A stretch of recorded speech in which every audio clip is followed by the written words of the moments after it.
Good morning and welcome to another in our post-cabinet press briefing. It's 8 o'clock at the office of the Prime Minister. This morning I want to welcome several ministers and heads of agencies today.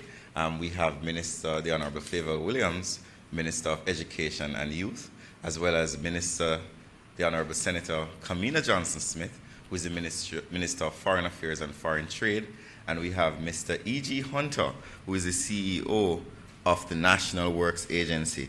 Also in the audience, I think we have the Permanent Secretary of the Ministry of Foreign Affairs and Foreign Trade, Ambassador Sheila Monteith.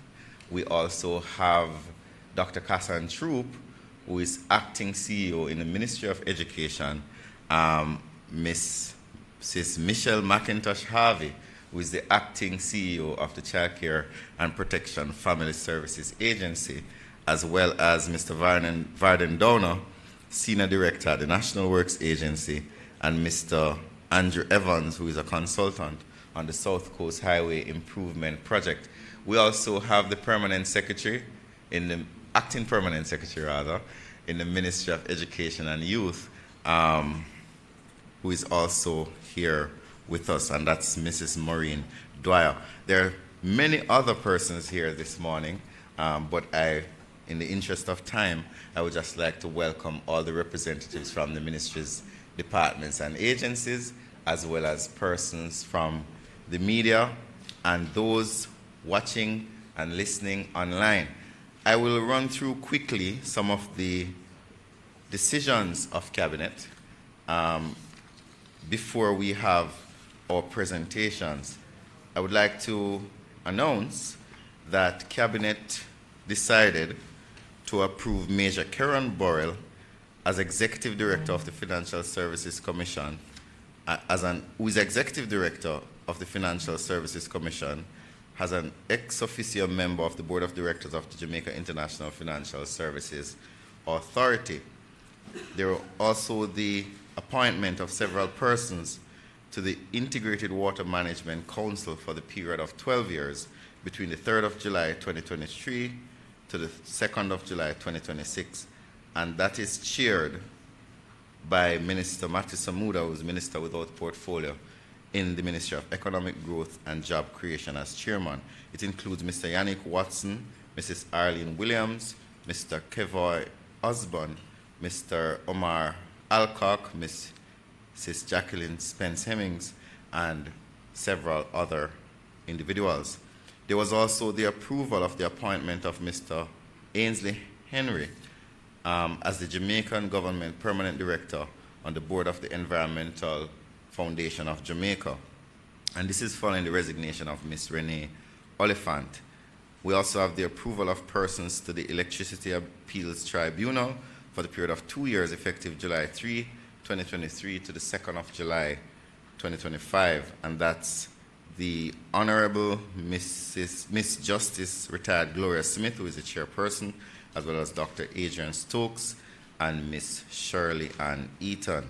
We also had the approval of the appointment of the following persons to the enterprise team for the privatization of the Agricultural Marketing Corporation, AMC Complex.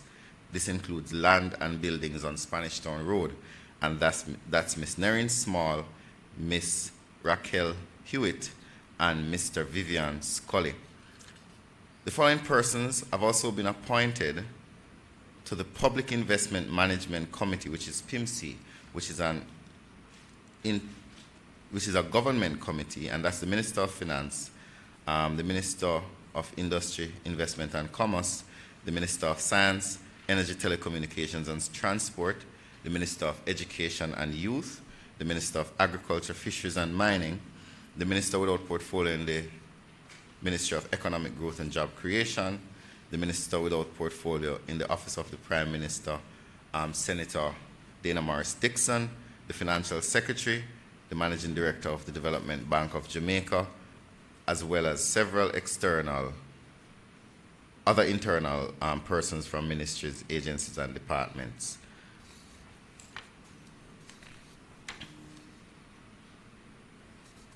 We also have some travel that was approved by Cabinet.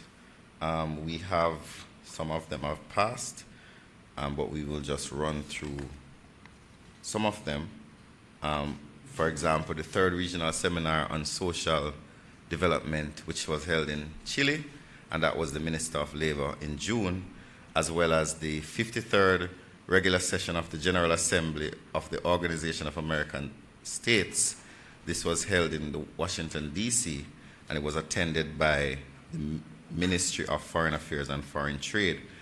There was also a high-level ministerial event dubbed Transforming Agri-Food Systems to Achieve the 2030 Agenda, harnessing the potential of SIDS, LDCs, and LLDCs, which was from June 29 and July 1 to 7, and that was attended upon by representatives of the Ministry of Agriculture and Fisheries.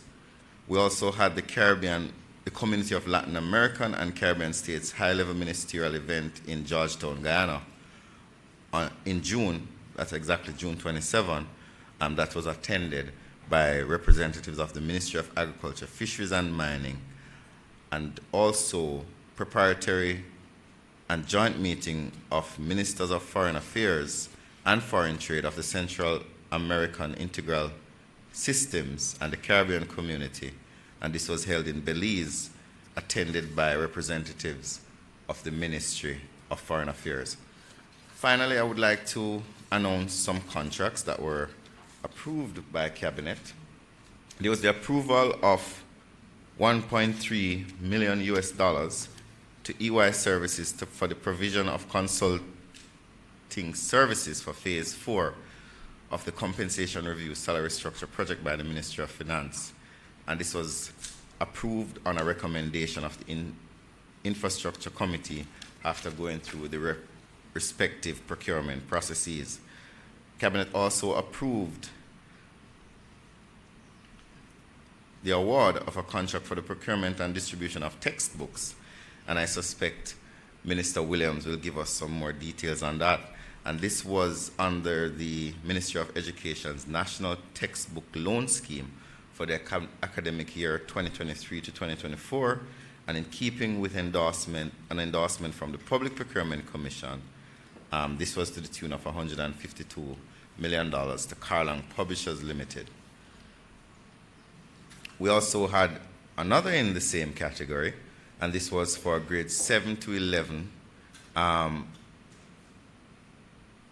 textbooks for secondary level schools island-wide under the Ministry of Education's textbook loan scheme for 2023-2024, and this was endorsed by the Public Procurement Commission to the tune of $273,833,000 Jamaican dollars to Kingston Bookshop Limited. And finally, in that series was an $83 million approval to Book Wizard Limited for textbooks for grades 7 to 11 under the ministry's National Textbook Loan Scheme. We also had an approval to the Planning Institute of Jamaica for the provision of an expandable database of the transaction information comprising 250,000 scanned loose leaf files and 300,000 application index cards for the integration with the e-titling software system, which is being procured by the National Land Agency. This approval was to the tune of $450,000 to Sofenji SP Zo, and this was approved by Cabinet. I will not go through much more as we have a long day, but these will be published for all to see, as well as what I did not mention.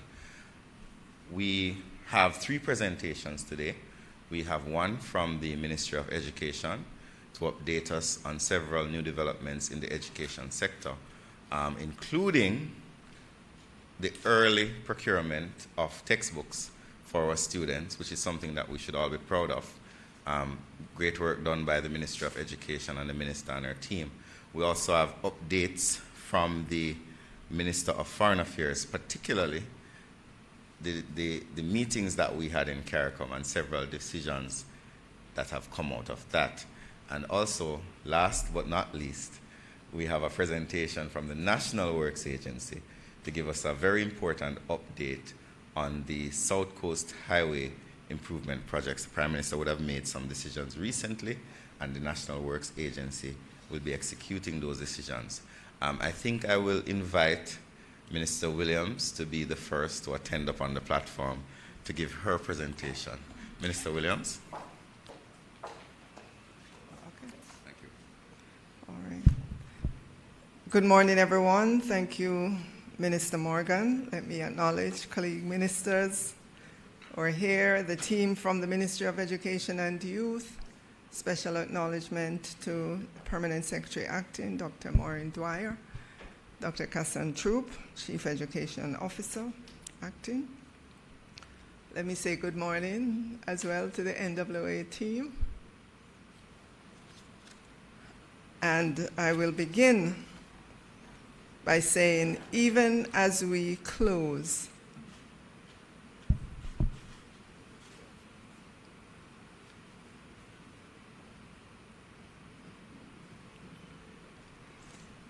the 2022-2023 school year and celebrate our students at the Central Ministry, the preparation for the next school year kicked into high gear with the Regional Back to School Conference yesterday with board chairs, principals, education officers, other regional heads. Just yesterday, Region 6, which is St. Catherine, held their Back to School Conference. Today, we'll have Region 7, which is Clarendon, also with their Back to School Conference. And we will see the other regions into next week having their Back to School conferences as well. Today, our school nurses are meeting for their 19th Annual General Meeting and Health Conference under the theme, Our School Nurses, Our Future, bridging the gap between health and education to obtain optimum health and wellness for all. We have approximately 140 school nurses in our high schools. And I want to take this opportunity to remind our parents about the immunization records that are required for the start of the new school year for those students who are registering for the first time. Additionally, for parents of grade 7 students, a reminder that there's a requirement for medicals as well for those students. We are happy to report that our summer academy got underway this week. We have 57 schools across the regions that are in operations. We are expected to impact some 7,800 students in the face-to-face modality and another 20,000 plus students in the virtual space. The difference between the face-to-face and the virtual, for the face-to-face, those are students who need support in terms of literacy and numeracy. And in the virtual space, those are students who are almost at mastery, still needing a little bit of support to get them into mastery. So we are expecting to reach approximately 28,000 students for our summer school this year. It's a lot targeted that it's been in the past, but we are seeing where our targeted interventions are producing results. I turn now to school furniture and textbooks. This year, the budget allocation is $2 billion for textbooks, and ebooks continue to be a part of the mix. I will just highlight where we are in the process. So for our grades 1 to 4 math textbook, distribution will commence July 24th. For grade 5 to 6, Rediscovering Maths, distribution already begun in several parishes. Distribution is expected to be completed by July 20th. Also for grade 4 to 6, English, distribution already started and expected to be completed by July 30th. First Steps in Science, again for grades 4 to 6, distribution started. So too, Social Studies for grades 4 to 6, distribution already started. For grades 7 to 11, we're happy to say as well, distribution has started there and expected to be completed by July 30th. For information technology, for our grade 11, we have completed the distribution there.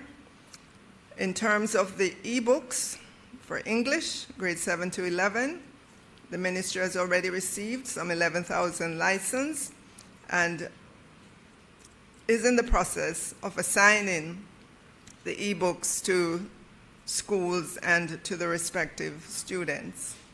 CSEC accounts, Principles of Business and Office Administration e-books, also for grade 11.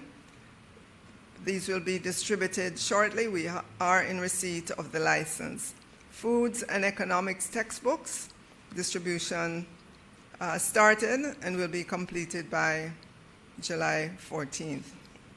This is not an exhaustive list.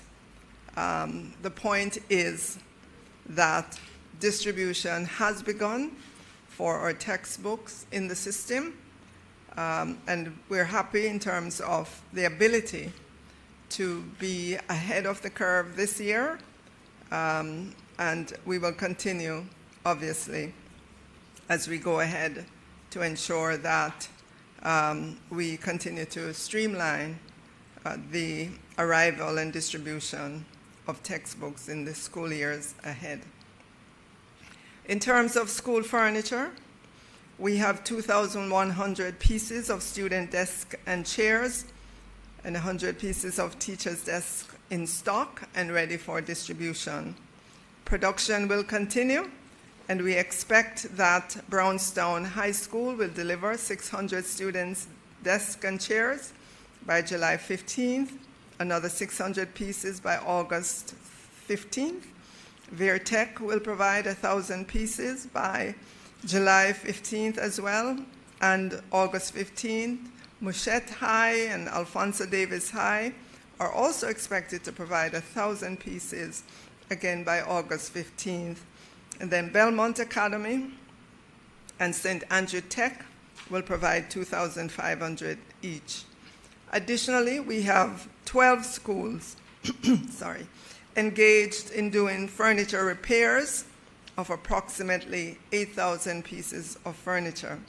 We continue to believe in and support our schools making and delivering the desks and chairs for students and teachers. And as you know, quality assurance is provided by the Bureau of Standards. And that wraps up the report for this morning. We do have here technical persons when we get to the question and answer session. Thank you very much, ladies and gentlemen.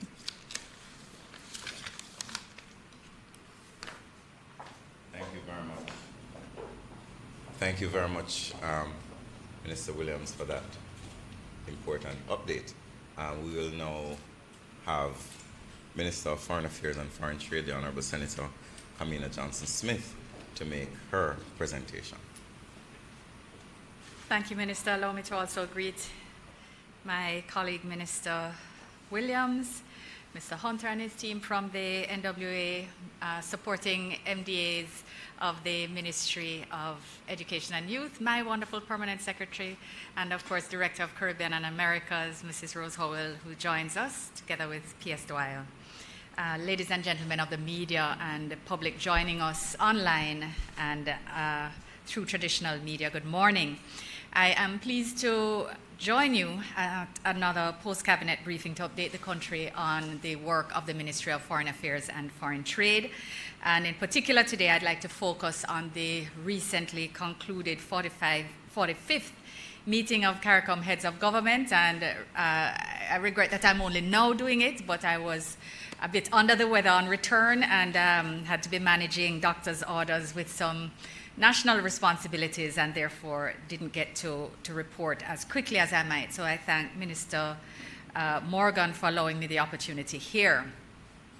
As always, I was honored to support Prime Minister Holness as he led Jamaica's delegation to this important meeting from the 3rd to the 5th of July in Port of Spain, Trinidad and Tobago. Interestingly, the meeting was chaired by the Honorable Roosevelt Skerrit, the Prime Minister of Dominica, who now is chair of conference, and it was of particular significance as it celebrated the 50th anniversary of CARICOM. And why it was that it was held in Trinidad on express agreement between Prime Minister Skerrit and Prime Minister Rowley was because, of course, the revised Treaty of Chaguaramas was signed in Trinidad and Tobago, and it was therefore felt that it would be important for heads at this 50th anniversary to return to Chaguaramas, where they indeed planted trees, which we hope will be there offering shade in another 50 years, and of course allowed for the historical significance of this juncture to be highlighted. The conference received several special guests, which I think highlighted the importance that the institution of CARICOM holds internationally. We were graced with the presence of the Secretaries General of the United Nations, the Commonwealth, the OAS, and the ACS, as well as, of course, the heads of other international organizations, the head of the FAO for the region. Prime Minister Han Duck-soo of South Korea was present, President Kagame, Secretary Blinken was present, together with the minority head of Congress, Hakeem Jeffries, and a congressional delegation. We had meetings also with Senator Chris Dodd, who leads on the Haiti issue, and several representatives of the State Department, and the minister responsible for the Caribbean from the UK, as well as Assistant Foreign Minister of China, Hua Chunying, was also present, and meetings were held across the piece. You can get a sense then of the level of ceremony and the level of engagement which was present. And again, I say that because where persons ask whether CARICOM is relevant, the fact is that there are, that internationally, many countries, many institutions, many regional groupings have become used to dealing with the body as opposed to 14 or 15 individual relationships, and accordingly it does hold quite a bit of relevance insofar as the international community is concerned. I just wanted to update on a few of the outcomes. And in particular, of course, the first, and I would call it the most remarkable outcome, would be the agreement of conference to work towards the free movement of all CARICOM nationals by March 31st, 2024. So that those who wish to exercise this right to move freely would be able to remain indefinitely in another member state of the community. This is a massive agreement, and for those of you who remember where we're even coming from 2016 and beyond, and even our recent concerns in respect of movement to Belize, you'd recognize that CARICOM heads taking a decision to say that persons, that CARICOM nationals must be able to move and remain indefinitely in brother and sister countries within the region is a massive move in terms of political will. I want to also just remind, and this has been something that Jamaica has always taken from this administration took office. We have said, you have heard me say it, and I reminded heads that they had heard me say it too on more than one occasion, that the ability to move freely, the ability to work freely in other CARICOM countries is the most fundamental way in which the average CARICOM national can experience CARICOM in its fullness. And therefore, all the things that we had been working for, simplification of the skilled movement certification, recognition of security workers, domestic workers, and agricultural workers, expanding expanding the category of workers that are recognized in other CARICOM countries to include those which were of most relevance to Jamaica nationals seeking to move, the ability to engage in the rights when you marry. We still continue to be working through some of our issues with couples who live in Trinidad, who are raising families in Trinidad, but have not been able to access all rights.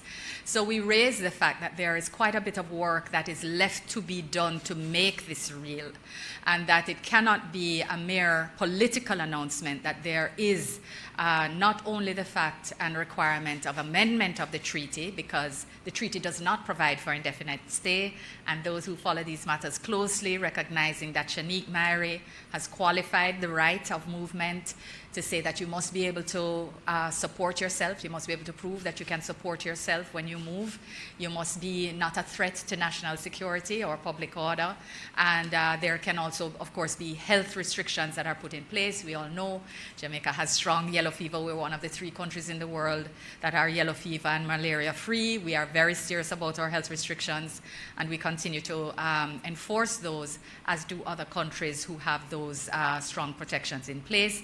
The pandemic taught us a lot, and other countries have upgraded their systems in that regard as well. So the treaty will not only have to be amended, but domestic legislation and administrative processes will have to be put in place. And Jamaica was quite clear that it will be important that we do the work that is required, not only to make an announcement to celebrate 50, but to actually make it a reality.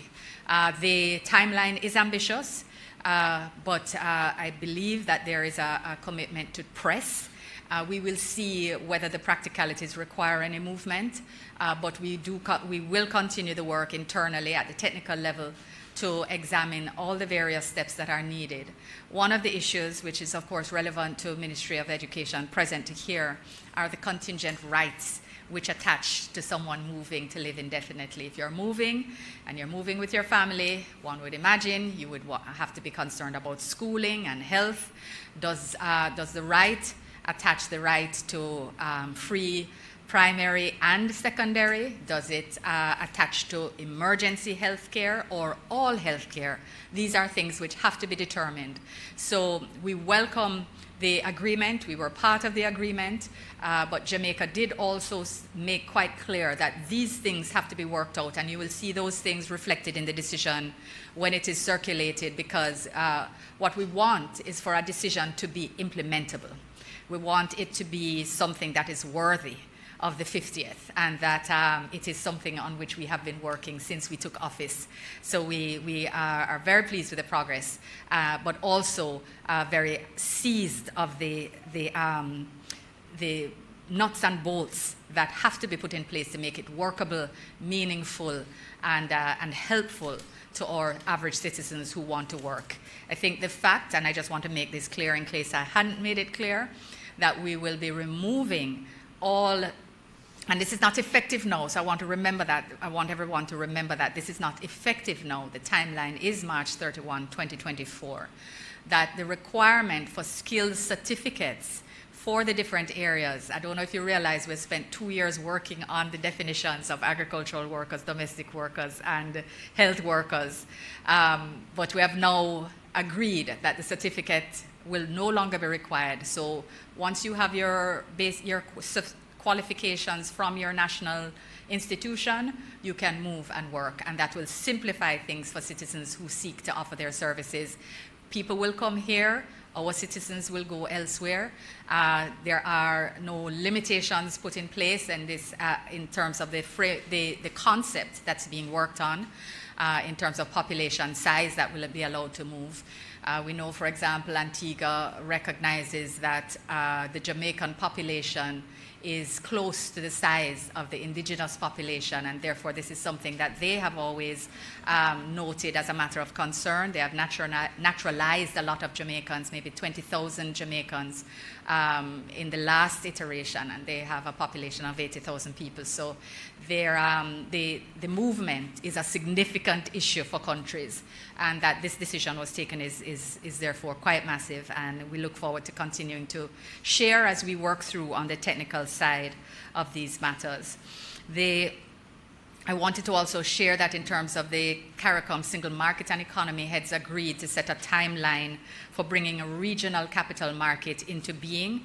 And this is, again, quite important, more for other countries than for Jamaica, because our capital markets are the most developed within the region. But it is an area in which Jamaica shares our technical expertise, and one which will not only offer growth for Jamaican businesses, but will offer growth for other businesses wishing to participate in a higher level of financial services and exchange, and it will result in growth to all our economies. On the matter of external trade, persons again who follow these issues will recall that Prime Minister Holness chairs the committee, the Prime Ministerial Subcommittee of Heads on External Trade Negotiations, and the committee met earlier this year, scheduled to meet again in 2 months' time, to look at the matter of where we are post-COVID, and how it is that we deal with the matter of trade important to small, open, and vulnerable economies such as ours. And he recommended several actions to be taken by the trade unit within the CARICOM Secretariat, one being to review and take a new strategy entirely with our traditional partners, with the existing hemispheric agreements. So with the US and Canada, we will focus on trade in services, as well as expanding the scope of goods which are covered, to ensure that we are in fact providing for preferential trade in goods which are relevant to our producers, as well as in services, which comprises maybe 70% of regional GDP. So that we're saying that we need to be more empirical in how we approach external trade and our existing and or non-traditional arrangements. That agreement was, or rather the recommendation was endorsed by heads, together with an endorsement to conduct a full review of our trade performance as a region, so that we can be more empirical in our review and updating of existing agreements before we move on to new agreements. And that would include agreements which exist with CARICOM and DOMREP and Costa Rica, as well as Venezuela. But we know that the latter is impacted by sanctions, and accordingly, it is not number one on the list. It will fall in the order as we continue to move through the broader issues in that regard.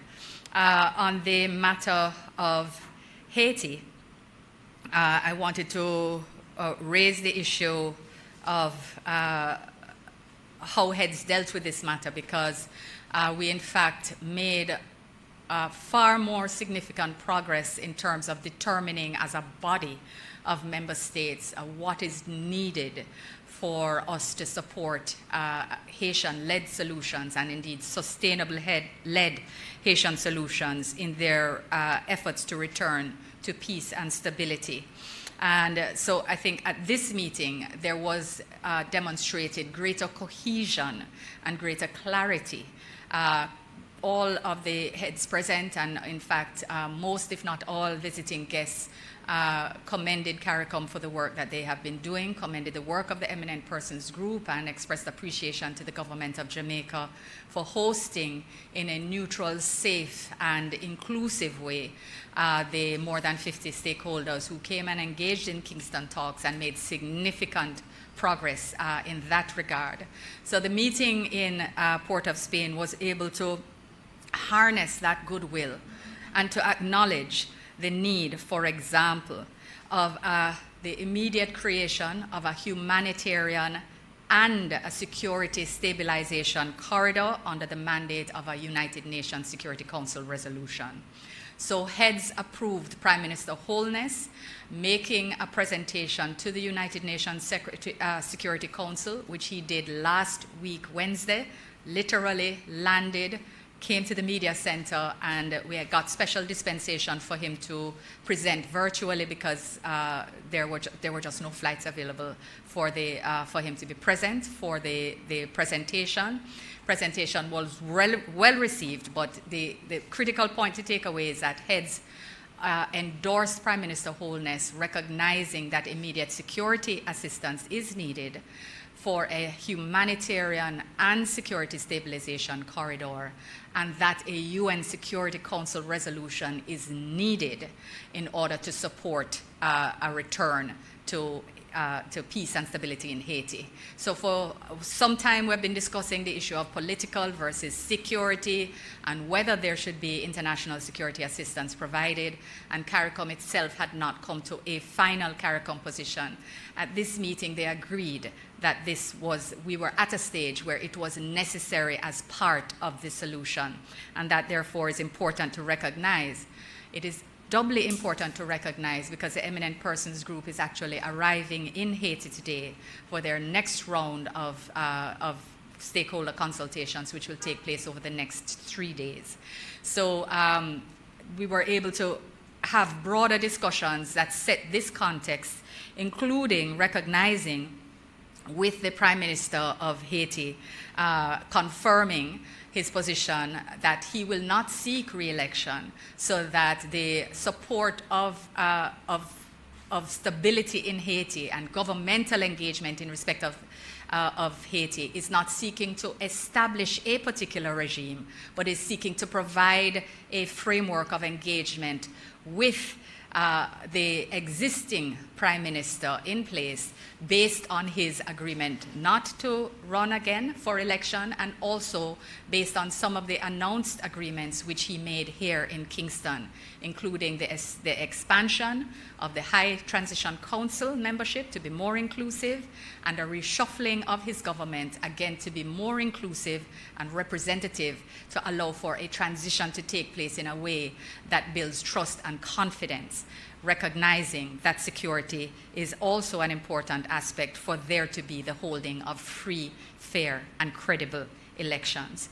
I will close on the point of segueing to the fact that the media is aware that 37 Haitian nationals arrived in Portland by boat earlier this week, and to confirm that they are currently receiving attention to their immediate needs by the relevant arms of the government of Jamaica.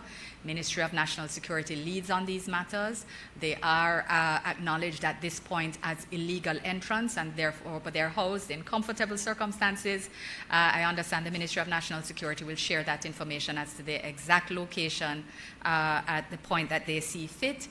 The Ministry of Health and Wellness, I understand, has now completed their health checks, health examinations, and everyone there is in good health. They're being fed and taken good care of, and further decisions and announcements will be made in terms of the ultimate treatment of this body of persons in due course. So I just share that to say that it's with the Ministry of National Security as lead on this point, given the manner in which they entered and the manner in which they are now present in Jamaica. So thank you very much for your time and attention. I hope the matters were of interest to you. Thank you.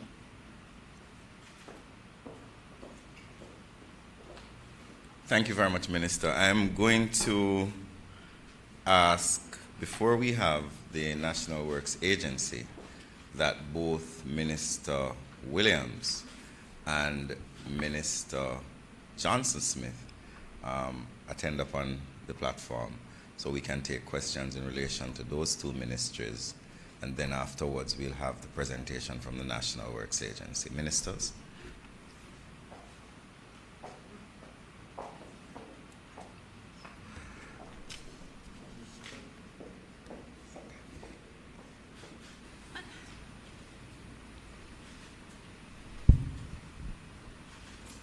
Who's going to moderate? Are we to choose minister, or someone will moderate? You want, please will moderate. Okay.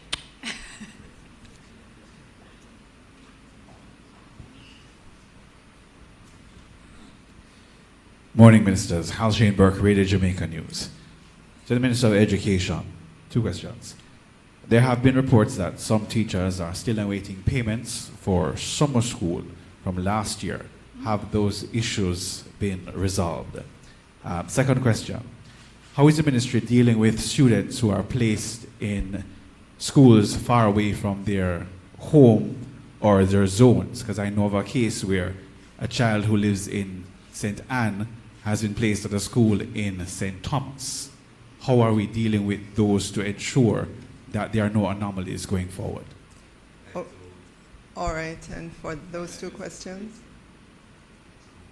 I'd like to also advise members of the media that we also have members of the support teams from both ministries in the audience who will also assist in providing information as well. Minister Williams. Right, thank you. And on the issue of payment for summer school, I know that our permanent secretary has been dealing with this, so I'll ask her to respond. And with regards to placement of students, I know Dr. Troop is integrally involved in those issues when they come to our attention. So I'll ask you to answer as well. Yes.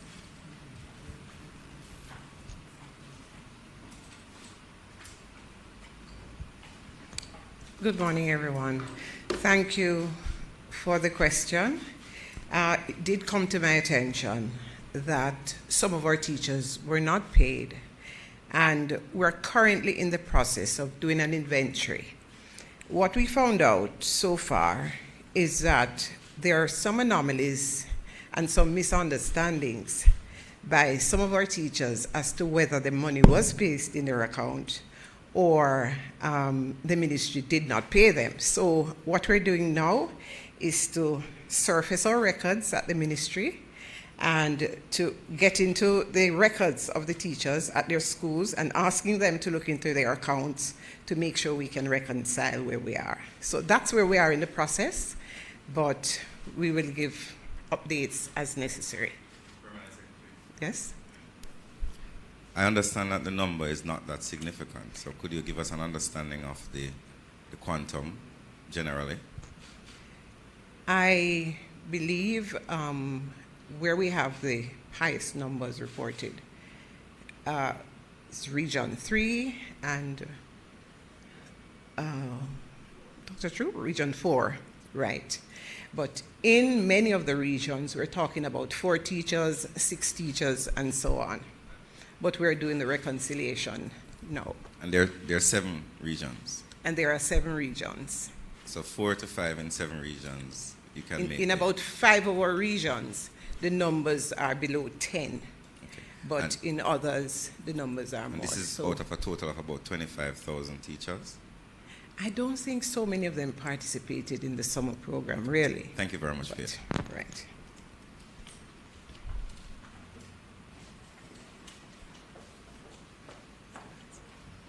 Good morning, ministers. Good morning, colleagues. Good morning to I'd like to the media. introduce Dr. Kassan Troop, who is the acting CEO of the Ministry of Education and Youth.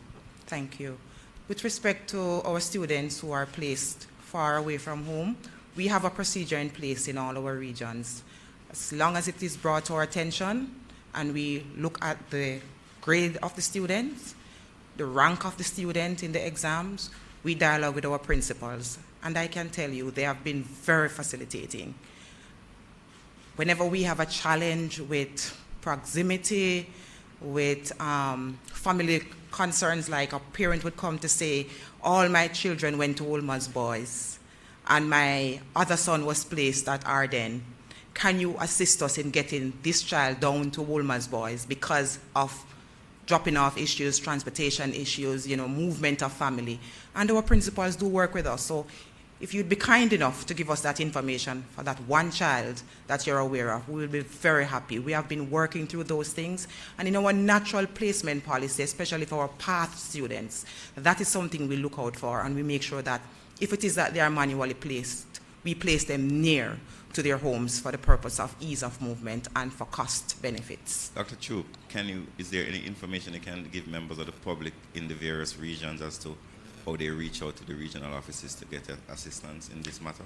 Yes, so parents, if it is that you have any concerns, as you have done over the years, and I must say, we are basking in this year, Minister, the overflow has not been so much. This year, because of the improvement in our performance all across our schools, we have seen a kind of acceptance, wide acceptance of where students have been placed. No parent came to say that I think my child was unfairly placed. Normally we have that. We have parents who come to say, I want to see the scripts, and we have to pull the records and we have to show them where the student is ranked or outranked. We have not had that this year. Parents have been comfortable with where their students have been placed. But if it is that you have concerns, parents, please report to the regional offices. We have 7 regional offices. We have in Old Harbour, we have in St. Anne, Brownstown, Montego Bay, Kingston, right across this country, Portland. And we are available to serve you. That's why we are there.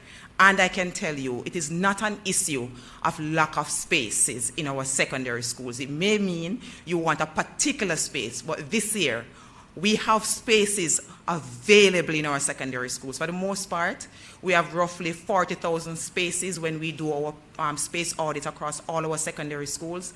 And we have additional spaces in our private high schools. This year, we only placed 35,000 plus students, so we do have spaces. So it is not a situation in Jamaica at this time that we cannot place all our primary school students transition into grade 7 in a high school. Spaces are available. Thank you. Thank you very much. Minister Kamina Johnson-Smith, what is the government's policy as it relates to Haitians landing in light of the current situation that is in Haiti? And second question, you had, last time you were here, you mentioned that there was a situation being investigated relating to Jamaican migrants to Belize. Has there been any update on that? Let me take the second question first. There has been no further update. The Belizean government has not taken any further steps in respect of Jamaicans moving.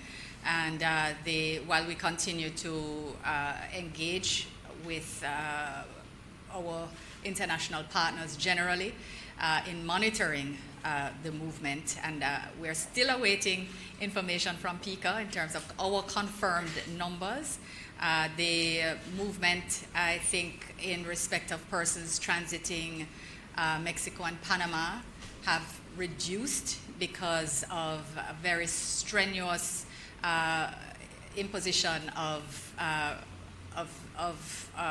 mechanisms, I would say, control mechanisms for passage through the Darien Gap in Central America, so that on the U.S., Panama, Mexico side of cooperation, and including with Belize, the external partners, the transit country partners, and the U.S. have been taking very strong measures which seem to be reducing the movement of people and their incentive.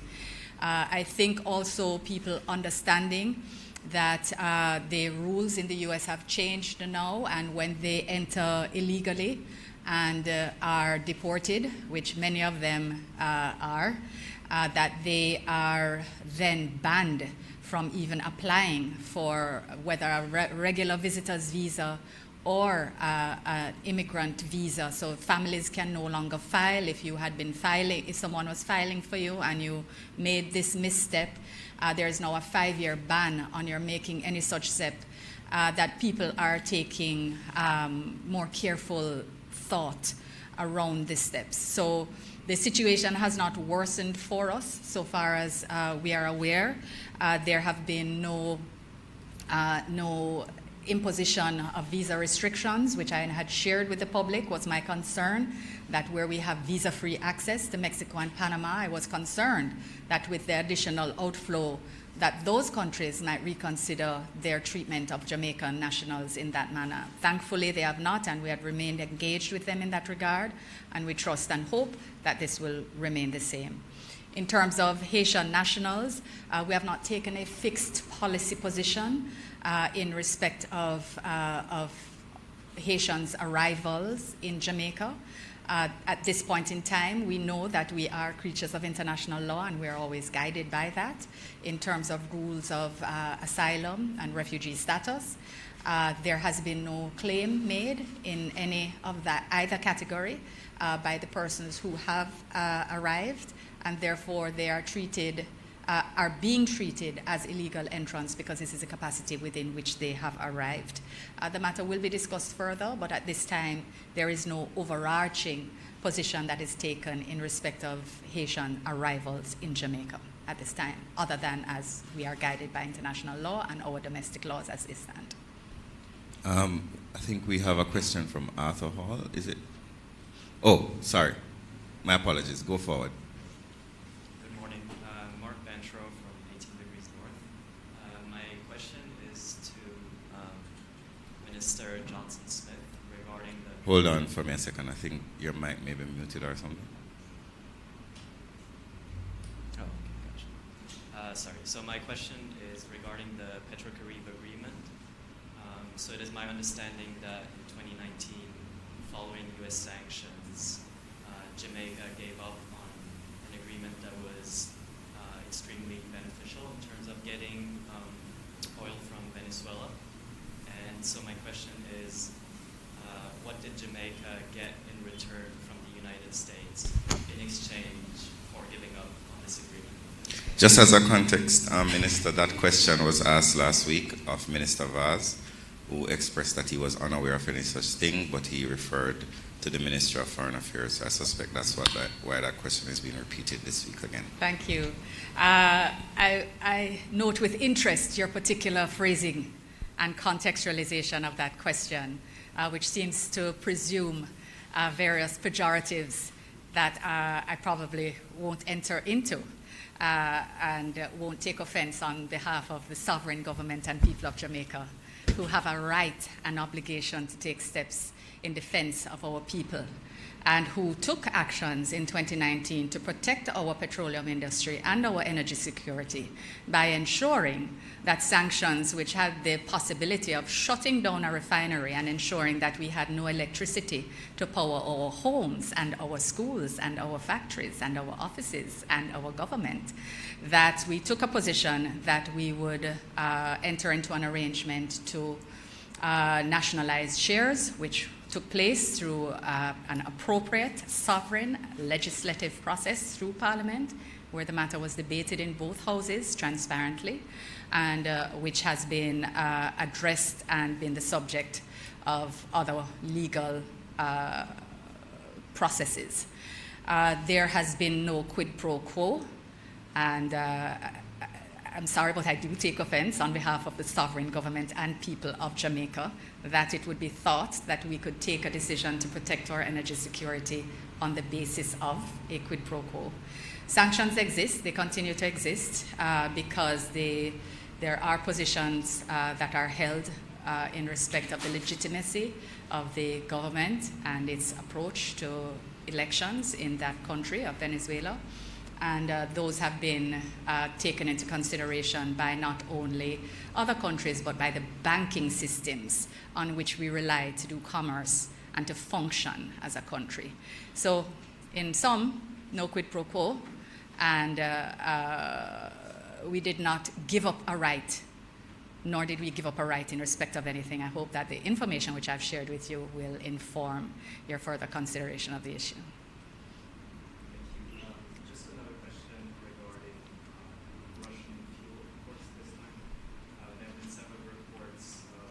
My apologies, but you did ask that question to Mr. Vaz last week, who answered it. Minister Vaz is the minister with responsibility for Petrojam, which imports fuel in Jamaica. He's also the policy head through the cabinet for those matters. The Minister of Foreign Affairs would not deal with the approval of importation of fuel through Petrojam. And he did answer last week to say that no such decision was made, no policy decision of that nature was made. It's a slightly different question. Okay, no problem. My question is more so regarding the reports that Russian fuel is coming to Jamaica. Are you at all concerned that this might be running problem? No, I have to stop. Minister I'm not Vaz aware of last any week, reports. yes, Minister Vaz said it. I'm not aware of any reports other than reports from your agency.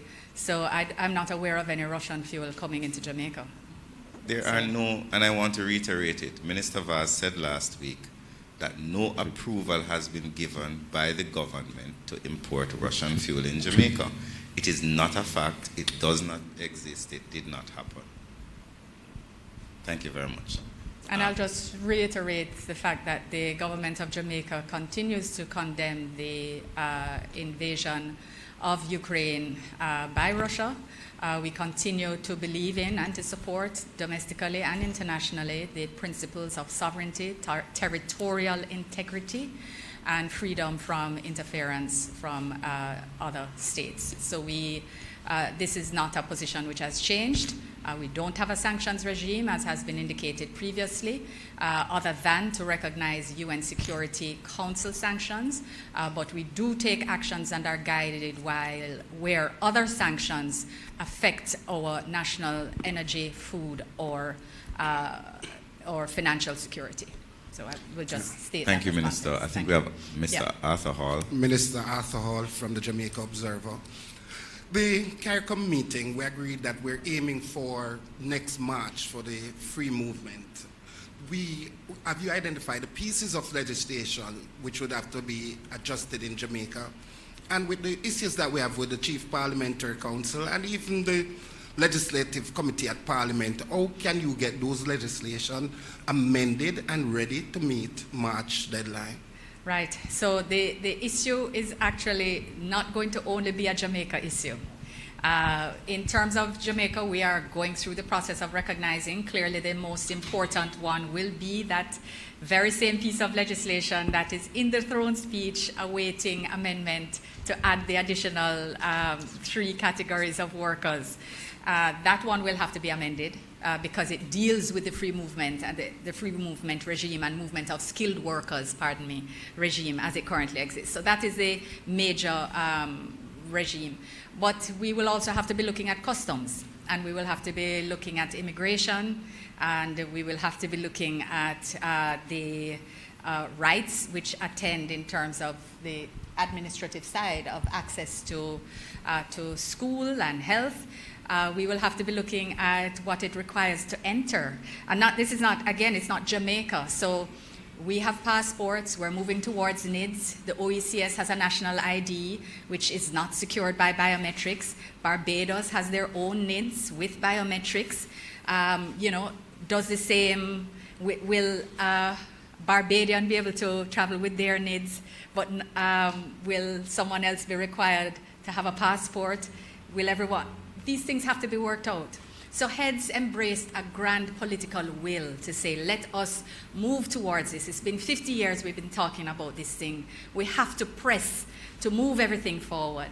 As I said earlier, it is an ambitious timeline, I think, that has been set. But I think the sense was that if a timeline is not set, then efforts won't be made to work towards a goal. And the sense is to say all of the countries that have, for example, some of the double verification process that has affected many Jamaicans seeking to work elsewhere, that will be removed. So we see that as a win for our people who want to move and work in other islands. And similarly for persons who are coming here. So we have security verification and other things that it will be easier all across the piece. Will we make 24? I cannot lay my head on the block to say we will make March 31, 2024, but it is an admirable goal, and it is one which Jamaica supports. So. Thank you, Minister. We have another question. Good morning. Mahiri Stewart here from Nationwide News. 2 questions to Minister Williams. The first question is health-related. Both of them are health-related, but as it regards Dr. Tufton's reminder yesterday that COVID-19 is still very much on the rise in Jamaica in certain areas, is there any worry from the education sector, what with children outside of school right now, kind of all over the place for summer vacation, that coming back into the school system in September, there won't be a potential outbreak at a school? If there anything being put in place to make sure that come September, there won't be a potential breakout? All right, so having made that announcement, meaning the Minister of Health and Wellness, we will immediately convene a meeting with the Ministry of Health and Wellness. As we did during COVID, we had many meetings to sit down to lay out now what the protocols will be going forward for schools, for education.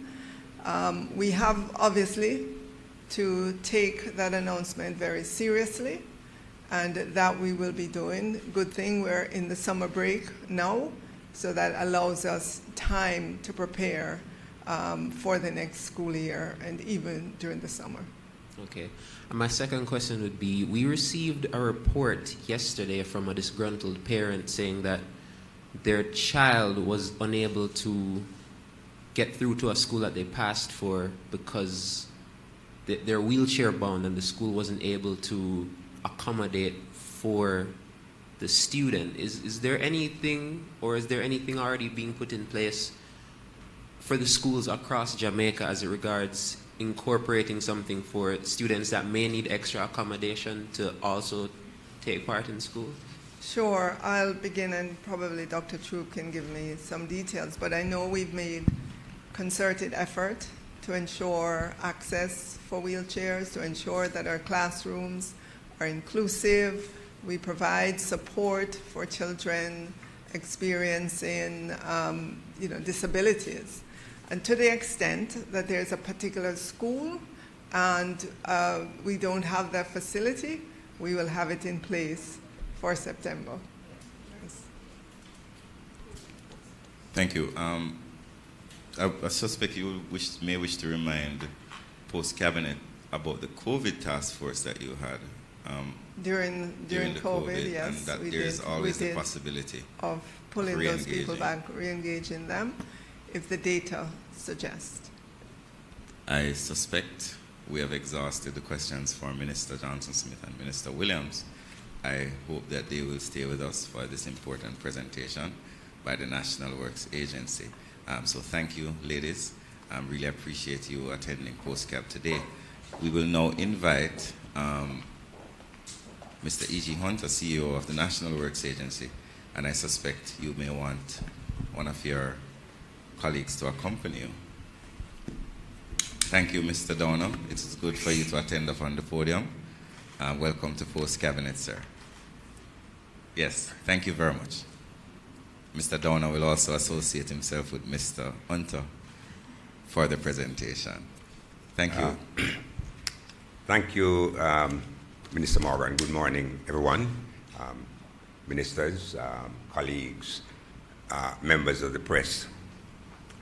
First of all, I am E.G. Hunter, not Stephen Shaw. So I don't want to see it on the media tonight that Stephen Shaw has lost his beard. Okay, no. So just to be clear. I indicated to Minister Morgan earlier on that he has tremendous powers because he got me here this morning to do this. Today is actually my 15th wedding anniversary, and I promised my wife that I was going to stay home with her today, cook, clean, wash, iron, and do all that kind of domestic thing.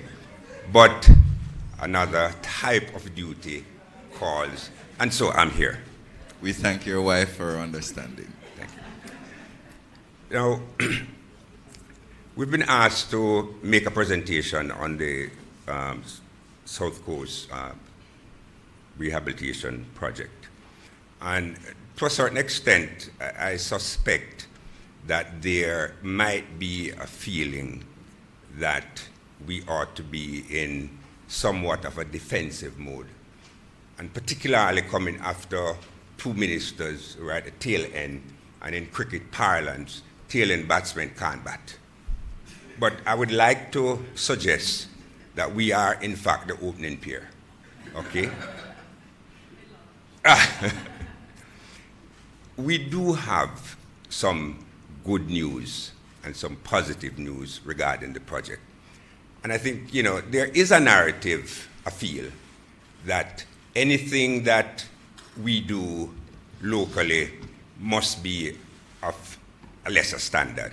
It is simply not true. Isn't it amazing that the government is spending close to $400 million US, and we haven't heard the S-word, scandal, yeah?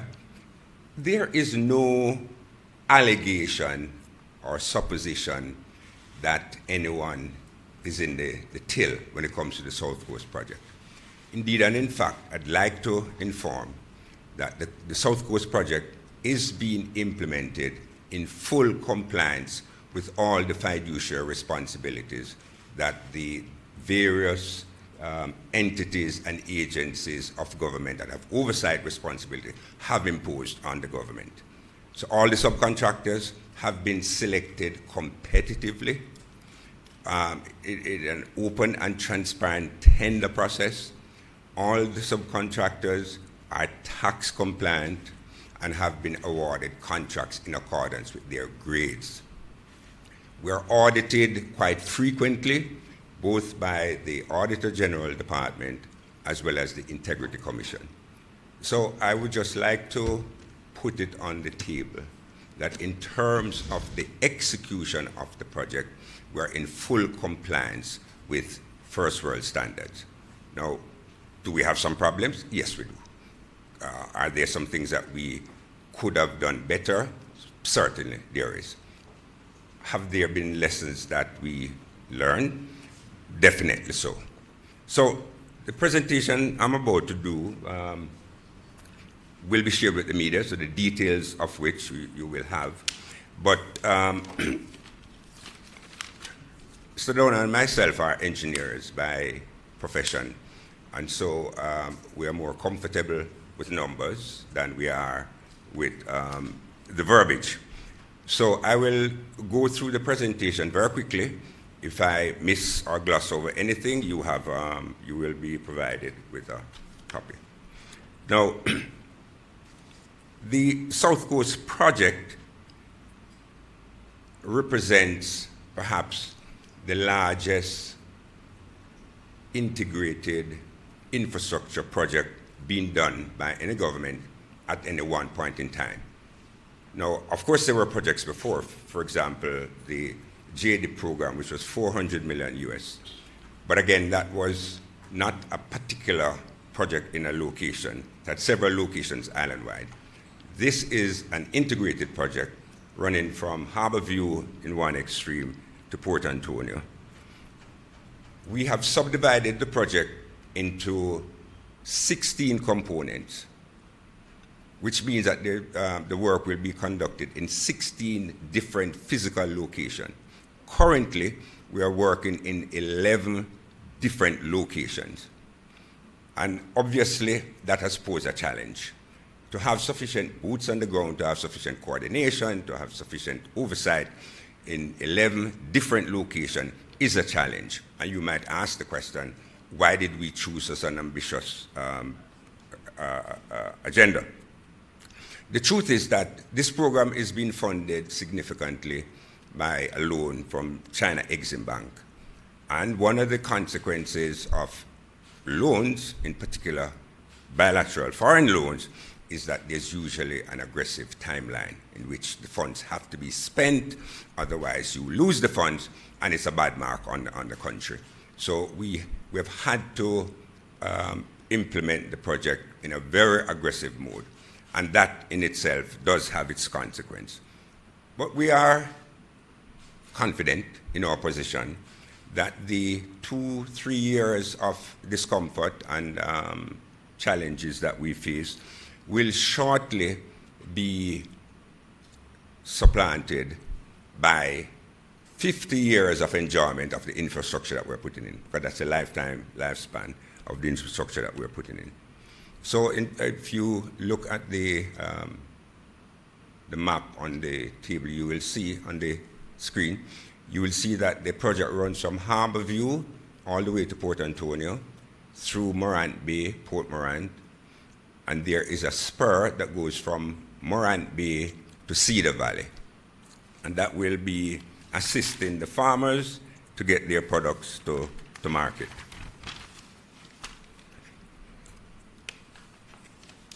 Let me talk a little bit now about the magnitude and complexity of the works. The SHIP project is an integrated infrastructure development project, and it's one of the most complex that we have undertaken. It is not, ladies and gentlemen, it's not a road project. Indeed, let me be clear. The original contract that was signed for this project was a road-only contract. Very early in the day, we at the NAA petitioned the government to say, listen, if you're going to do a road-only project, you will shortly have to have numerous re-excavation of this road because the underlying water supply network is in poor condition.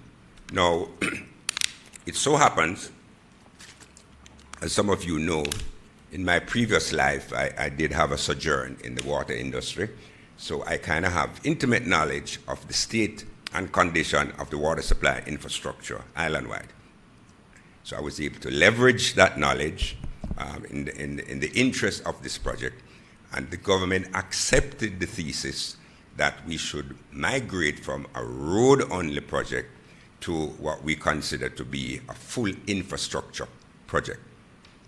So in addition to the road, we're putting in water supply, we're putting in sewage, we're putting in ducts for fiber optic cables to expand the broadband service to the country. We're putting in drains, sidewalks, retaining wall. Indeed and in fact, what the public relates to mostly is paving, carpet. But I'm telling you, that is the last phase of the project. When you see carpet being laid down, that means we have done the heavy lifting already. And it is during the phase of the heavy lifting, the excavation for the pipes and the sidewalks and the drains, that is the phase of the project that is most annoying, because that's when you get the dust and you get the congestion in the traffic and the general dissatisfaction of the motoring as well as the pedestrian public. Now, the upgrade is intended to address drainage issues, as I said before. It will also widen the road to increase the current capacity, and it will definitely construct an infrastructure that is more climate resilient. Because one of the characteristics of our coastal towns and roads is that they are so close to the sea that the ravages of sea level rise has been impacting our roadways. So the section of the highway from Harborview to, right now, Harborview to Yallas is actually on brand new alignment, brand new turf, away from the sea. And what that does, it gives you land from the highway down to the sea that now becomes beachfront property. So there is a little method to our madness in terms of what we're doing. But is it easy? Of course it's not. But we do believe in the wisdom of what we are trying to achieve, and we will continue. The magnitude and complexity of the project is highlighted by the next slide. And it tells you that we're trying to lay 110 truckload of material. We're 110,000 truckload of material. We're placing 500,000 cubic meters of base course material, 1.5 million square meters of asphalt paving, installation of 260 meters of water and sewer lines, construction of 9 new bridges along the corridor, 10 corrugated steel, construction of 10 corrugated steel pipes, construction of 44 box culvert, 307 imported high-density polyethylene pipe culverts, construction of approximately 14 kilometers of retaining wall at a maximum height of 12 meters, that's 40 feet, and installation of some 141 kilometers of fiber optic cable. So you can see, ladies and gentlemen, that the undertaking is rather ambitious, and it is complex, and it is challenging. The next slide is a pictorial of some of the works, some of the new bridges that we've built, the mass of concrete that we've been placing. Drainage is an important part of the consideration here because, again, it is well known that most of our roads in Jamaica were not design roads. They were donkey tracks that we paved over in subsequent years. So we now have an opportunity to actually design the road in the proper engineering parlance.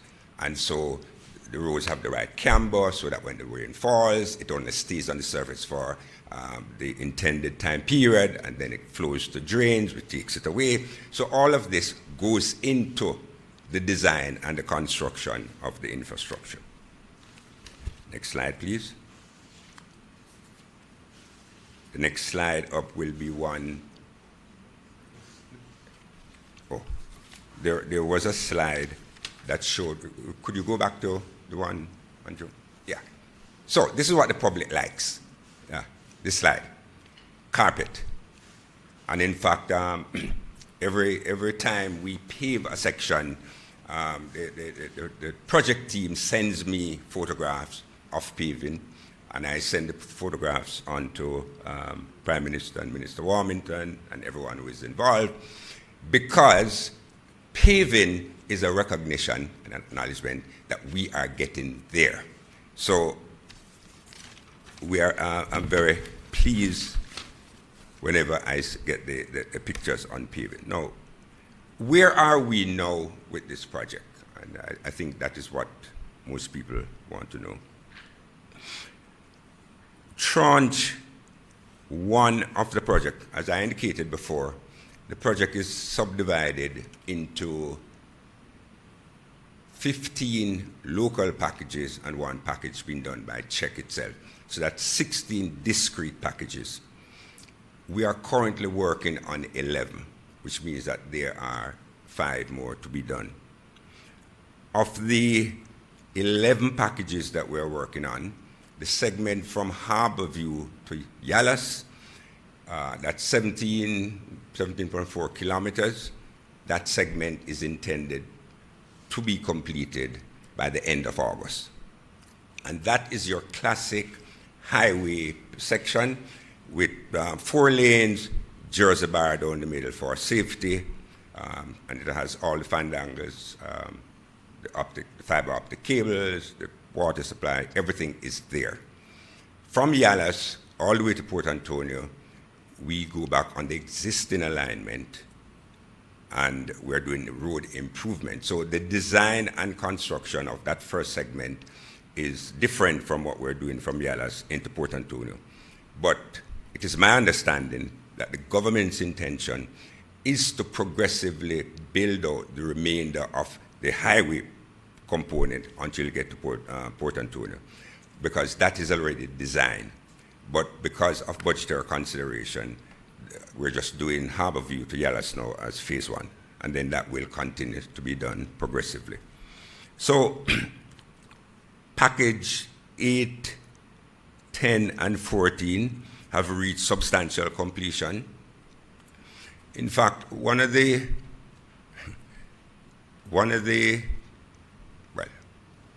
unfortunate consequences of the work we're doing, and you ask the question, what is it that defines our progress?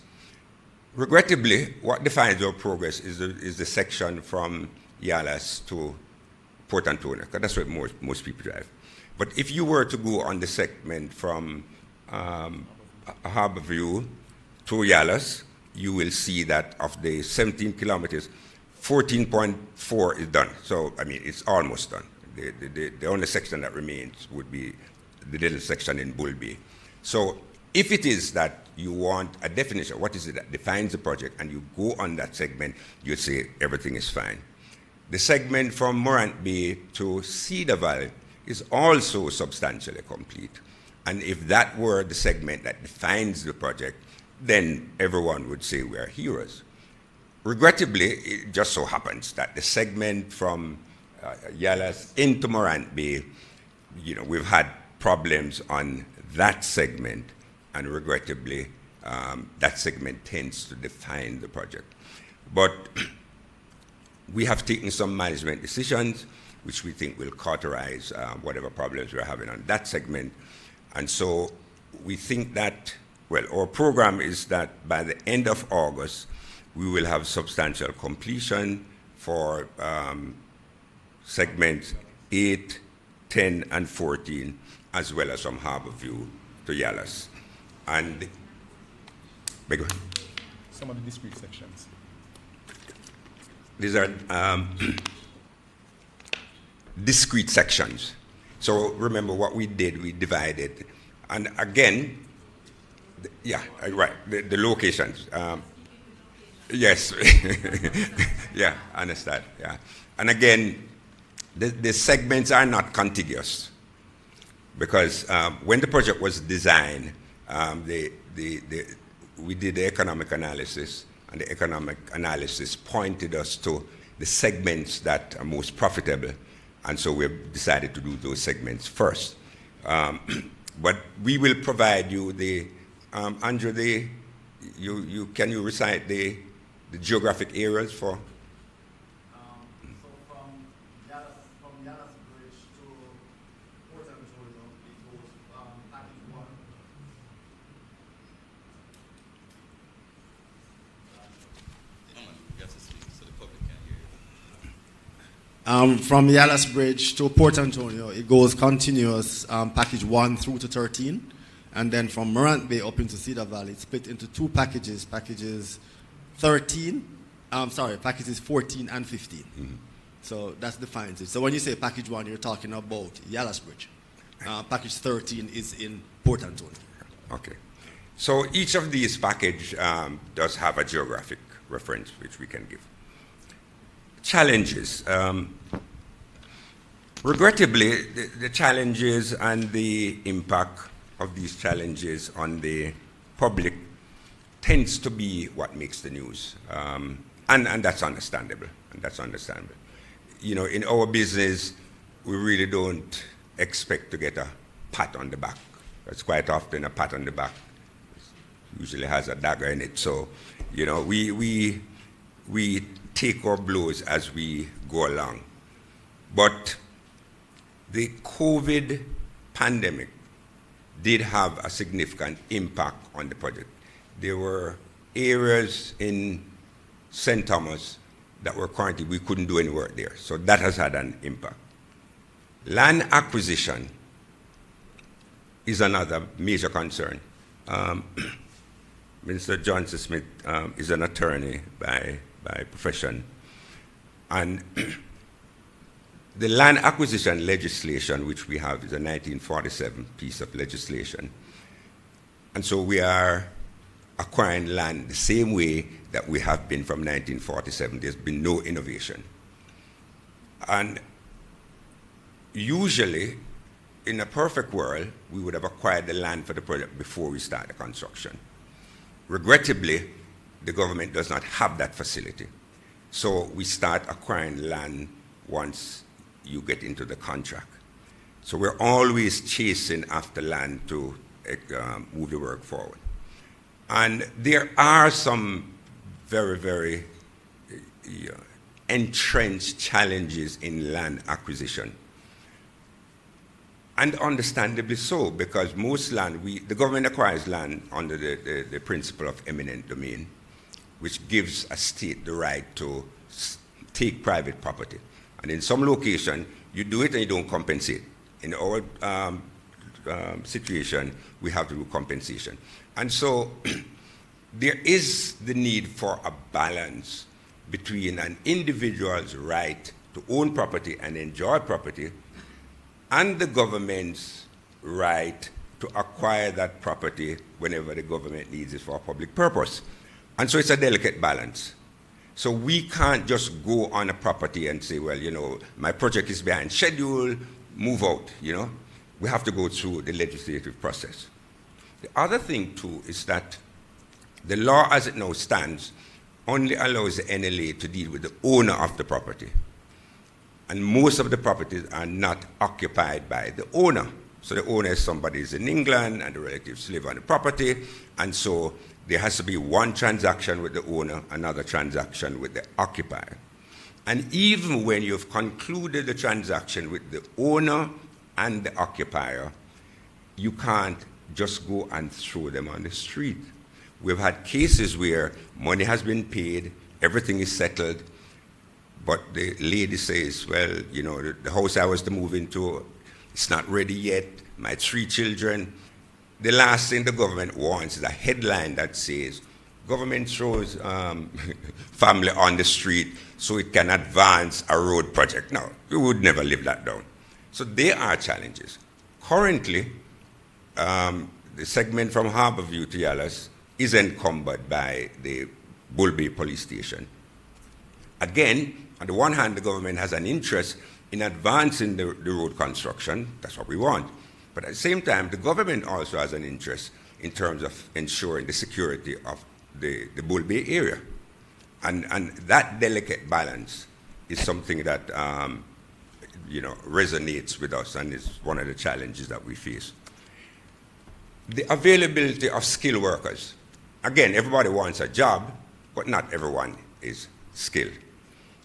A man who is proficient at casting a deck for a roof on a house cannot transfer that same skill to casting a deck for a culvert. It's a different skill set.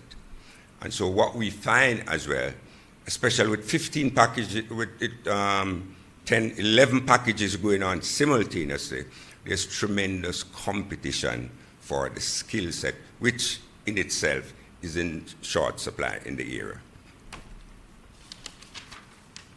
Moving along,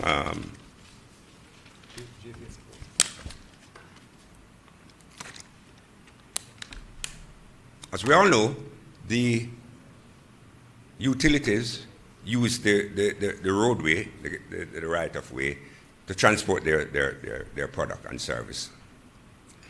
While we as a government and part of government will address the water supply with the support of the NWC, the JPSCO is an independent private entity largely. JPSCO has to relocate their poles for us to have access to the entire carriageway. For JPSCO to relocate their poles, they have to shut off the power. But JPSCO is a regulated utility. It can't just go and shut off the power just to please me. The Office of Utilities Regulation has to preside over the frequency of outage and the duration of outage. And so the complexity of working all these parts does have an impact on the project. Suffice it to say that in terms of project coordination, meetings, Lime is involved because of their infrastructure, Digicel, JPSCO, NWC, all the agencies of government. So in truth and in fact, it is an all of government undertaking, and there are many moving parts that we have to keep track of. One of the most annoying feature of what we're doing is traffic congestion. Now, a normal roadway that would obtain in the country at a traffic load of about 7,500 vehicles per day, that would be about the optimum level of most of our roads for a two-lane road. We're working on corridors now, ladies and gentlemen, carrying 14,000 vehicles per day. So it is already saturated. Now try to lay a water main and test that water main along a corridor with 14,000 vehicles and heavy trucks carrying aggregate from St. Thomas quarries while people want to go about their normal business. It's not easy. So that also is one of the issues that we face. This picture shows you in the red area JPSCO poles which are still in the carriageway, and of course our discussion with JPSCO continues. And let me go on record as saying that the cooperation and support of all the entities has been, exemplary. And I want that to be understood. But it's just that, it is unreasonable to expect that other people are just going to postpone all of their strategic objective just so to facilitate me. So it takes a lot of negotiation. It does. We're getting there. Czech's intervention. A lot has been made of the fact that Czech has moved in on some of the packages which were originally carved out for local subcontractors. And erroneously, the conclusion has been formed that our local subcontractors are not worthy. Let me go on record as saying that that couldn't be further from the truth. Let me elucidate. The contract for the South Coast Highway Improvement Project is a contract between the government of Jamaica and Czech. It's a parent contract. However, in formulating that contract, the government had a carve-out for local subcontractor. However, the contract for the local subcontractor is between subcontractors and Czech. And Minister Johnson Smith, as you know, the principle of privity of contract limits the extent to which other parties can intervene in that arrangement. Okay. Now, on that project, I'm the engineer, and again, based on FIDI contract and legal precedent, there is a limit to what another person can do in terms of that contractual relationship. I don't want to go into the details of it, but suffice it to say, it is not as easy as me going out there and taking backhoe and doing something. You can't do it because there is an existing contract. However, remember I said in the beginning we had a road-only contract, and the subcontractors were selected largely based on their proficiency as road contractors. In fact, there are 21 grade 1 road contractors in the country, and so we tendered with that cohort. When the government took the decision to add the remaining infrastructure to the road, you literally change the complexity of the undertaking. So the skill set that would be required is no longer just proficiency in road construction, but equally proficiency in waterline construction, sewage construction, whatever. So the local subcontractors had a relatively short time period to upskill. That they could have done by recruiting personnel or using their own personnel or subcontracting. And what we have seen, to the extent that a local subcontractor complemented or supplemented its in-house capability by subcontracting, is the extent to which those were more successful. We also awarded the contract based on price only. It was a price-only contract. The consequence of which is that a price-only contract is an attractive contract from oversight entities, but it's saying you're awarding the work for the least price. The peril that we face in government, if we attempt to award a contract above the least price, people assume that you're going to get a kickback or some nonsense like that. And so there is this burden of guilt whenever we attempt to award a contract other than least price. But it is a decision that we have to make. And so in the new programs we're doing, for example, the CAPEX program, it is no longer a least cost equation. What we're doing, we look at the technical requirements to do the job. And if you pass that test, then we go to your financial. But I'm telling you, it sounds logical, makes sense, but it doesn't play very well in some circles in terms of people coming into audit and looking, why didn't you award it to this person? And yeah, so we have that burden, to face. So regrettably, in the selection of the local subcontractors, it was just least cost only. And that is one of the reasons. we at the NWA, again, one of the lessons that we learn, and as we go through project implementation, we compare and contrast our previous experience. So on the mid-P program, for example, we did it entirely with in-house personnel for supervision. We discovered very quickly that we didn't have enough boots on the ground. I mean, and people were doubling up to do multiple projects and so on. So we upskill our capabilities by employing Stanley consultants who are world-renowned in terms of roadworks and infrastructure. So we supplemented our in-house capability with services which we have bought from Stanley. We have also embedded some of our own staff with Stanley to have an exchange of knowledge and skill. So the need to constantly upgrade your skill set and your management capability is something that we as an entity are seized with, and it is something that we recommend to the local contracting fraternity. So we're not saying that our local subcontractors are not good, and I want to make that point. But what we're saying is that there is some deficit in some of the operation, and they too need to do as we have done by upskilling their capability. I think I only have one slide. The way forward.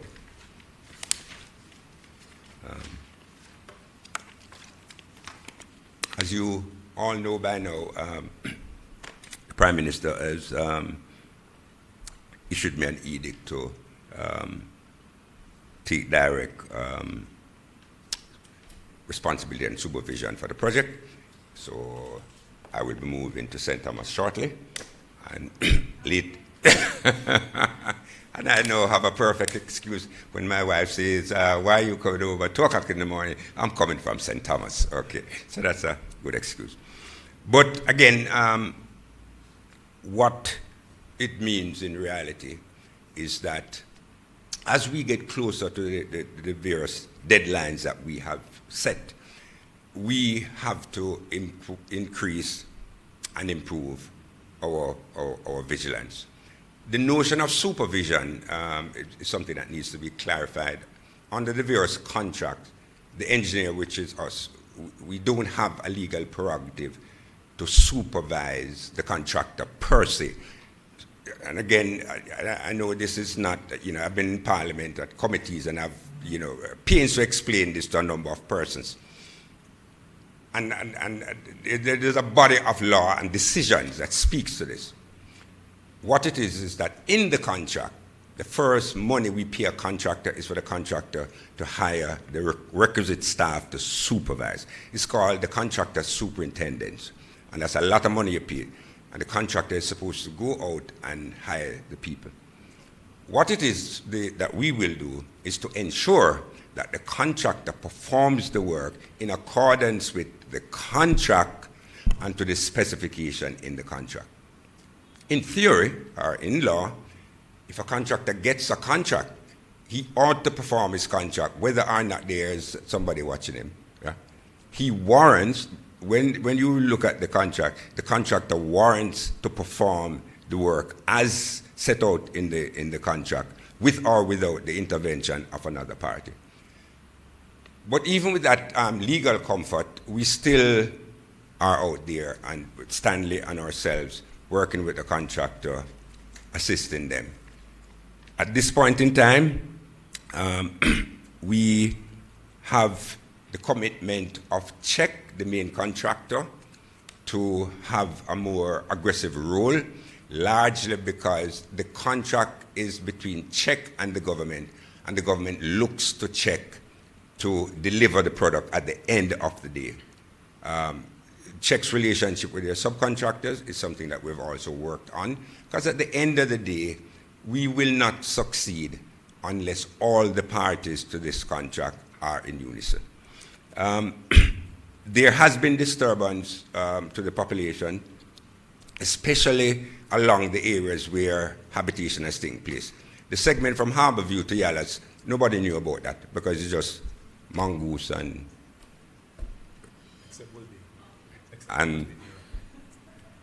that kind of animal that we come across. But from Yallas to Port Antonio, we are mingling with normal people going about their normal business. And there is some friction, there's some natural tension. We think that the heavy lifting is largely over. Most of the construction of the underground infrastructure is completed. We did have a dust problem because, again, traditionally we rely on wetting the surface. But, two things happen. One, an unusually dry period. So when you wet a surface, it evaporates very quickly. And secondly, because of water restriction, it was hard to get water. So we have changed to oiling, which is good. Like this. 5 years from now, when the Auditor General audits, you're going to see there was an overrun on the contract because it changed from water to oil. So I only hope people remember 5 years from now why there was that overrun. So, ladies and gentlemen, that is, in essence, our presentation. I think that the last thing I will say is that the final 5 segments of the project, the government has already signed off on that, and Czech will be doing that 5 themselves. And so all the lessons that we have learned from this portion of the project will be used to influence our modus operandi in the segment to come. So, and there are no questions. Thank you very much. Thank you very much, Mr. Hunter and also Mr. Downer. We will now open the floor to members of the media for questions. I see we have a question from the RGR Communications Group.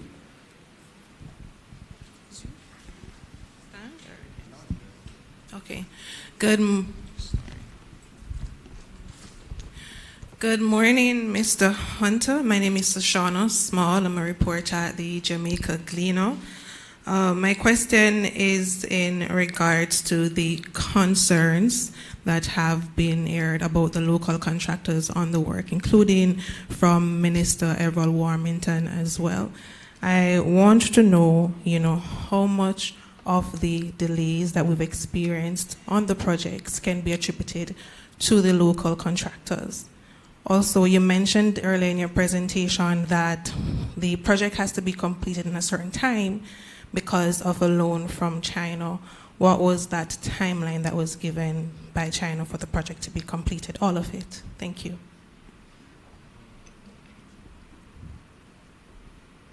Okay, so it is a matter of record that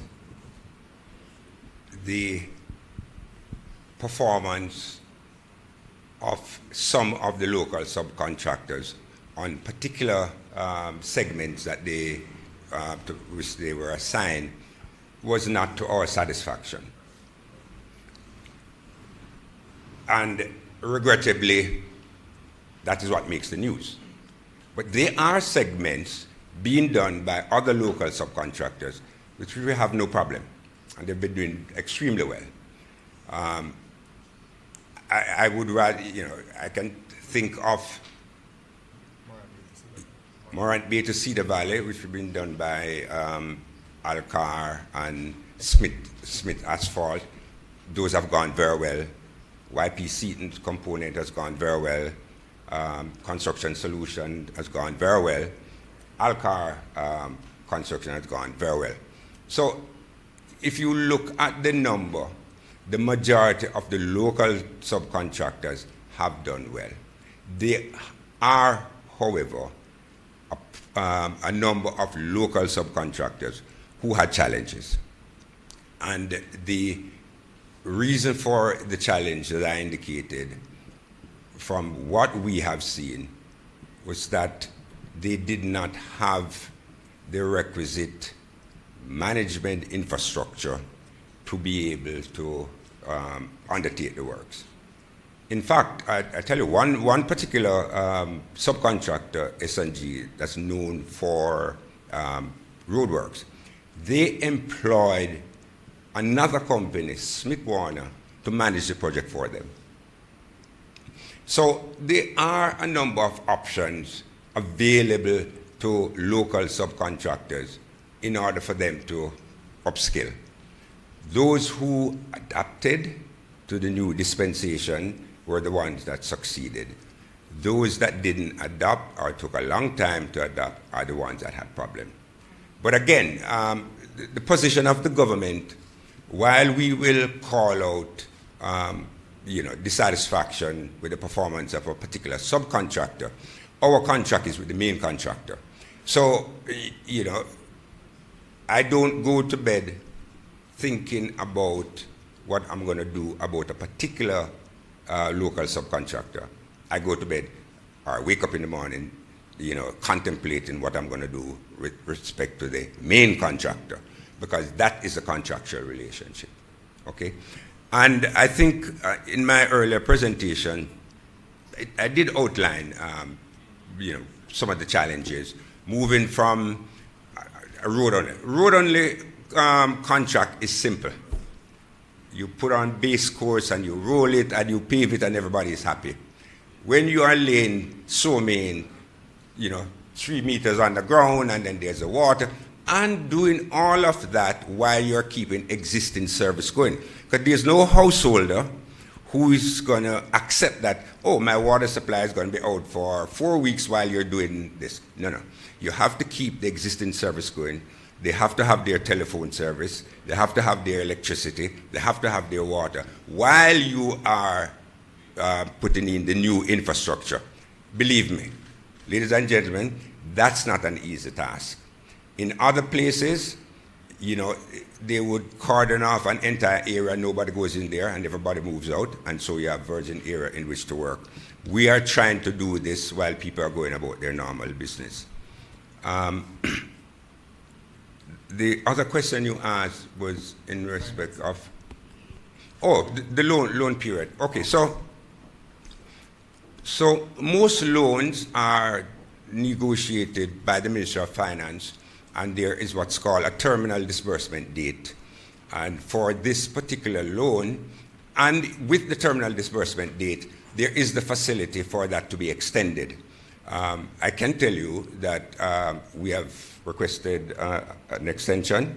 The government is in the process of requesting an extension because the timelines have been affected by things like COVID. So it is our intention to have the entire program completed by 2024. Yeah, that's the program. But what it is that, as we found out with MIDP, if you go slow in the beginning in terms of drawing down the loan, you have to accelerate your level of work in the latter part to catch up, and that's what we're going to do. Thank you, Mr. Hunter. We have another question.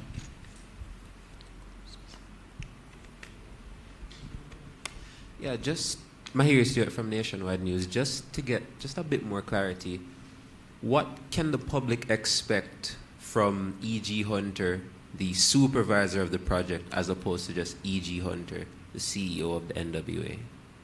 Or you get 2 for the price of 1. Okay, so one has to be careful that we can't make the entity a one project entity. Okay, so the challenge that I will have is that I have to pay a particular amount of attention to the project while still doing what is expected of me for the rest of the organization. Because the man in Westmoreland, do you think the people in Westmoreland give 2 hoots about South Coast? No. Minister Morgan here, his concern is in his constituency. And I can't say to him, well, I'm busy in St. Thomas, so I can't address your problem. So I have to be ambidextrous. I have to be extend equal facility to the project as I do to the other responsibilities. Is this the first time I'm doing this? No, I've done it all my life. and I am brash enough to suggest that I will succeed. Thank you very much, Mr. Hunter. Do we have any other questions? I think we're running out of time, but we can go ahead with... It's my anniversary. Okay, Mr. Hunter, you mentioned as well that 11 locations are currently being worked on. Are all those locations being worked on by local contractors? No. How many are being 10. worked? 10. Okay. Thank you very much. I suspect... However, just to clarify, to make sure the records.